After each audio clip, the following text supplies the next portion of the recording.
ఆకు ఒక్కతో నువ్వు ఒకటంటే పోక చెక్కతో నూరెండంట అన్నటువంటి చందంగా ఇరాన్ ఒక కీలకమైనటువంటి నిర్ణయం తీసుకుంది.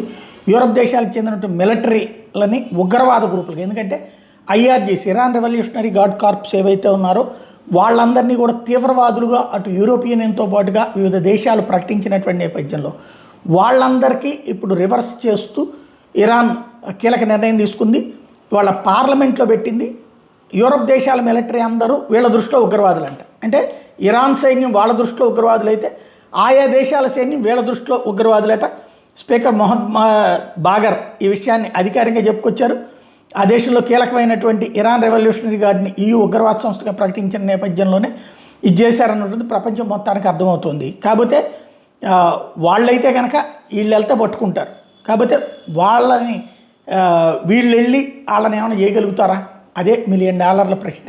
ఓవరాల్గా యూరప్ దేశాలు ఇరాన్ మధ్యన ప్రతీకార ఆంక్షలు పెట్టుకుంటున్నారు.